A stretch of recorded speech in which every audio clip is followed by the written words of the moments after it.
What was the question? Oh, does it make sense to pay for radio interviews or radio play? I got you. Well, look, it really depends. Like, if you have a portion of your promo budget and you want to spend it on getting on like Sway in the Morning, on XM Series Radio, or getting, on Howard Stern, or getting on that podcast, God, what's it called? On the episode of Switched on Pop with Nate and Charlie. Sure, definitely. That makes sense to me. But I want the artists listening to think critically here once again because, look, getting on these shows I just mentioned makes absolute sense because of how many active listeners these shows have and how much exposure you will get from that, you know what I mean? But those are huge shows. But I think you're, more so asking me about those digital radio stations that charge like $50 to $100 to get on their show and get interviewed because I get asked about those all the time from a bunch of artists at my music business seminars. So, look, everybody has those digital radio stations. You know what I mean? Like literally everybody and their mom has the digital radio stations nowadays. It seems like. I would say be very careful about these because 90% of those are complete bullshit and they're not worth your money. And if you're an artist with even like 5,000 followers on Instagram, let's say, in many cases that should be paying you so you can post about going to their show and expose their brand a little bit more to your followers. Seriously, you know what I mean? So look, I'm not trying to knock anybody's hustle, but there are ways and tools you can use to analyze how many listeners a radio station or a digital radio station or a podcast actually has. How much unique traffic they generate on their website from their live shows, and if their listeners actually engage with that show at all. I have a segment on exactly this in one of my courses. You should definitely check that out. But look, let me again open your eyes a little on how the real music industry actually works, especially now. 90% of the radio stations that have decent numbers of listeners, whether it's FM stations, satellite radio, or digital, or a podcast, that are actually worth your while, they all make their money and revenue from advertisers and sponsors. So generally, they don't have to charge artists, guests, or celebrities to come on their show.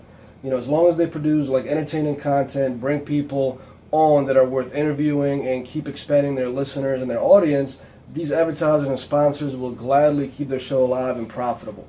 So I'm not saying they can't offer packages to artists or guests that are unknown and who are, serious about their careers and have the money or a budget to come on these shows and do interviews. They do offer those, but that's not how they generate 99% of their revenues. And they also don't charge $100 for you to come on, you know what I mean? These packages often cost like thousands of dollars, and I would say rightly so because you're going to get exposed to hundreds of thousands or potentially millions of people, like real listeners, real people that can potentially become your new fans because they discovered you on that particular show when you got interviewed. So, but look, if a radio station, especially your local digital radio station, charges $100 for you to come there, and that's how they make their money, then I would be kind of skeptical, and it's probably not worth your time at the end of the day. Unless you want to post on Instagram and look like you're doing a bunch of interviews at legit radio stations and, make that seem like that in front of your followers. So I don't know, maybe that's your strategy. But look, anyways, another way to tell if it's worth going is finding that radio station's social media pages and see how much following and engagement they have. Or, for example, if you have an Android phone, and the digital radio station that you're considering paying to get on for that interview has an app that their listeners can download so they can listen to while their programming is live, just go to your Google Play Store and see how many people actually downloaded it. Let's give a random example. Let's say 100 people downloaded that particular app, and let's be generous and say that 60% of those users are actually listening to every show every time they're live. But look, this is just one of the many tools or methods you can use to figure out if it's worth your time or not. There's so many others. I go over all of these in detail in my courses, but you already know where I'm going with this. Do your damn research. Don't waste your time and money. Spend that money on a social media ad campaign that will get your music or content in front of 30,000, specifically targeted users and listeners. You could easily do that for $100. And another thing most people don't know is how easy it is to actually create a so-called digital radio station. You know what I mean? You will find that there are literally millions of them out there probably.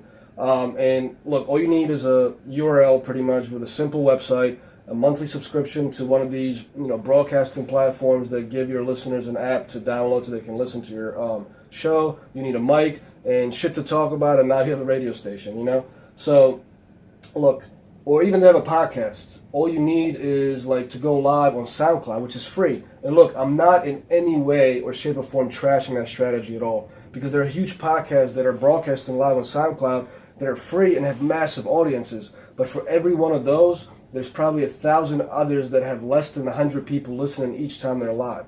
And it's very saturated out there. So you have to understand how the business works and how to make wise business savvy decisions, and to be able to find these stats and analytics to be able to make these savvy business moves. But look, if you can get on there for free so you can help them out and get your audience turned on to that radio show or that podcast, there's nothing wrong with it at all. That show may be the next big hit. Everybody's got to start somewhere. They just have to know how to start it correctly. So in my opinion, there's really nothing wrong with going to these for free. Just don't waste your time doing it all the time.